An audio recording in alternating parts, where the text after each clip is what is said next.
നമ്മളുടെ ഇടക്കാലത്ത് സോഷ്യൽ മീഡിയയിൽ വൈറലായ ഇൻസ്റ്റാഗ്രാമിൽ വൈറലായ ഒരു വിളിയില്ലേ, വിഷ്ണുവേ വിഷ്ണുവേ എന്നുള്ള വിളി. അത് നമുക്ക് വേണമെങ്കിൽ വേറെ രീതിയിൽ അവതരിപ്പിക്കാൻ പറ്റും കേട്ടോ. ശശിയേട്ടോ ശശിയേട്ടോ നിങ്ങൾ എവിടെയപ്പാ എന്ന് വേണമെങ്കിൽ വിളിക്കാത്ത അവസ്ഥയിലേക്ക് എത്തിയിട്ടുണ്ട്. കാര്യം എന്താ, നമ്മുടെ വെള്ളനാട് ശശിയേട്ടനെ കാണാനില്ല. ആരാണ് വെള്ളനാട് ശശി? നമ്മുടെ പഞ്ചായത്ത് പ്രസിഡന്റ്.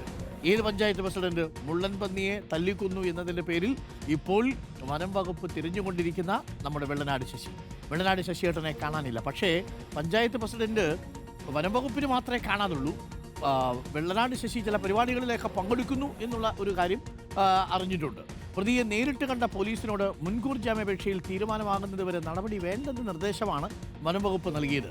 മുള്ളൻ പന്നിയെ കൊന്നതിൽ ശശിക്കെതിരെ ജാമ്യമില്ലാ വകുപ്പ് പ്രകാരമാണ് വനം വകുപ്പ് കേസെടുത്തത്. ഗോകുൽനാഥ് ഉണ്ട് കൂടുതൽ വിവരങ്ങളുമായി.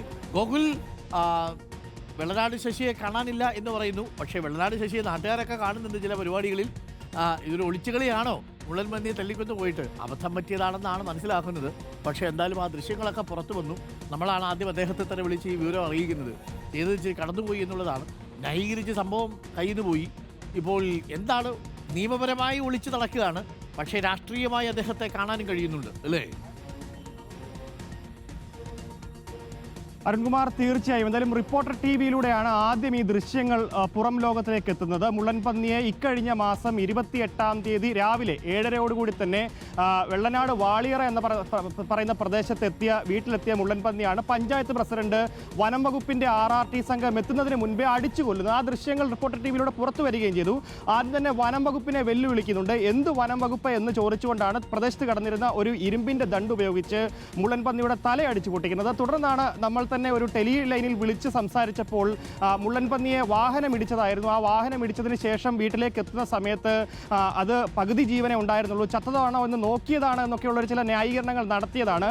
റിപ്പോർട്ടർ ടിവിയുടെ ആ ഒരു ടെലി ലൈനിലോടുകൂടി തന്നെ പിന്നീട് ഇത്തരത്തിൽ വെള്ളനാട് ശശി ഒളിവിലേക്ക് പോവുകയും ചെയ്തു എന്നുള്ളതാണ്. അവസാനമായി വെള്ളനാട് ശശിയെ കണ്ടത് ഈ ടെലി ലൈനിലൂടെ സംസാരിക്കുന്നതാണ്. പിന്നീട് വെള്ളനാട് ശശിയെ കോൺടാക്ട് ചെയ്യാൻ പലപ്പോഴും വനംവകുപ്പ് ഉദ്യോഗസ്ഥർ പലകുറി ശ്രമിച്ചതാണ്. പക്ഷേ അപ്പോഴൊന്നും കണ്ടെത്താനായിരുന്നുമില്ല എന്നുള്ളതാണ്. എന്തായാലും 6 ദിവസമായി 28-ാം തീയതി ഒളിവിൽ പോയ ശശിയെ പിന്നീട് തിരയാത്ത ഇടങ്ങൾ ബാക്കിയില്ല എന്നുള്ളതാണ്. കഴിഞ്ഞ കേസുകളിലൊക്കെ തന്നെ വെള്ളനാട് ശശിയെ ഒളിവിൽ നിന്ന് പിടികൂടുന്നത് പത്തനംതിട്ട ജില്ലയിൽ നിന്നാണ്. അപ്പോൾ അത്തരത്തിൽ പല പ്രദേശങ്ങൾ കേന്ദ്രീകരിച്ചുകൊണ്ട് വനം വകുപ്പ് വിപുലമായ അന്വേഷണം നടത്തി വരികയും ഒക്കെ ചെയ്തതാണ്. ഏകദേശം 27ഓളം കേസുകളിലെ പ്രതിയാണ് വെള്ളനാട് ശശി. കുട്ടിയെ ആക്രമിച്ച കേസടക്കം നിലവിൽ ഒരുപാട് കേസുകൾ നിലവിലുള്ളതുമാണ്. എന്തായാലും ഈ വന്യജീവി ഷെഡ്യൂൾ 1-ൽ പെടുന്ന സംരക്ഷിത ജീവവർഗമാണ് മുള്ളൻ പന്നി. എന്തായാലും അതിൻ്റെ പോസ്റ്റ്മോർട്ടം റിപ്പോർട്ട് പുറത്തു വന്നപ്പോൾ തലയ്ക്കേറ്റ അടിയാണ്.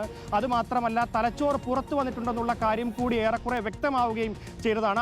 അതിൻ്റെ കൂടി അടിസ്ഥാനത്തിലാണ് ജാമ്യമില്ലാ വകുപ്പ് പ്രകാരം കേസെടുക്കുകയും. എന്നാലും ഈ കഴിഞ്ഞ ദിവസങ്ങളിലൊക്കെ തന്നെ വെള്ളനാട് ശശിയെ കാണാനില്ലെന്ന് വനം വകുപ്പ് അറിയിക്കുമ്പോഴും അതേ സമയത്ത് തിരുവനന്തപുരം ജില്ലയിൽ തന്നെ വിവിധ ഇടങ്ങളിലെ പരിപാടികളിൽ വെള്ളനാട് ശശി പങ്കെടുത്തിരുന്നു. ഇക്കഴിഞ്ഞ ദിവസം തിരുവനന്തപുരം നഗരത്തിലെ ഒരു പ്രമുഖ ഹോട്ടലിൽ 3 മണി വരെ വൈകുന്നേരം വരെ വെള്ളനാട് ശശി തുടരുകയും ചെയ്തു. അതിനെ തുടർന്ന് ലോക്കൽ പോലീസ് നടത്തിയ ഒരു അന്വേഷണത്തിൽ വെള്ളനാട് ശശിയെ കണ്ടെത്തുകയും ഈ പരുത്തിപ്പള്ളി റേഞ്ചിലെ ഫോറസ്റ്റ് ഉദ്യോഗസ്ഥരെ അറിയിക്കുകയും ചെയ്തതാണ്. അതേ സമയത്ത് ഫോറസ്റ്റ് ഉദ്യോഗസ്ഥർ പറഞ്ഞത് വെള്ളനാട് ശശിയെ ഇത്തരത്തിൽ കണ്ടെത്തിയെങ്കിൽ ഈ സമയത്ത് വെള്ളനാട് ശശി മുൻകൂർ ജാമ്യത്തിനായി ശ്രമിച്ചിരുന്നു.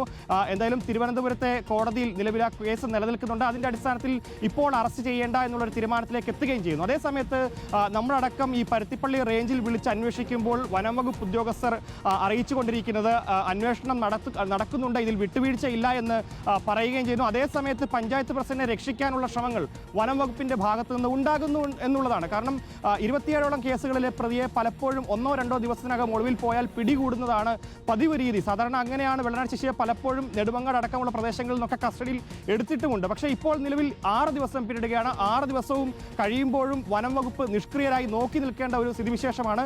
കഴിഞ്ഞ ദിവസം തിരുവനന്തപുരത്തെ തന്നെ ലോക്കൽ പോലീസ് നിലവിൽ ശശിയെ ട്രേസ് ചെയ്യാനും അതുപോലെ തന്നെ തിരുവനന്തപുരത്തെ ഒരു ഹോട്ടലിൽ നിന്ന് കാണുകയും ചെയ്തതാണ്. അപ്പോഴും വനം വകുപ്പ് പിടികൂടാൻ ആകുന്നില്ല, അല്ലെങ്കിൽ പിടികൂടിയിട്ടില്ല എന്നുള്ളതാണ്. എന്തായാലും വനവകുപ്പിന്റെ ഭാഗത്തു നിന്ന് വലിയ വീഴ്ചയാണ്, അല്ലെങ്കിൽ പ്രതിയെ സംരക്ഷിക്കുന്ന നിലപാടാണ് ഇപ്പോൾ നിലവിലുള്ളത്. എന്തായാലും ജാമ്യമില്ലാ വകുപ്പ് പ്രകാരമായിരുന്നു ആ കേസ്. ആ കേസിൽ പോലും നിലവിൽ പിടികൂടാനാകാതെ കുഴങ്ങി നിൽക്കുകയാണ് വനംവകുപ്പ് എന്നുള്ളതാണ്.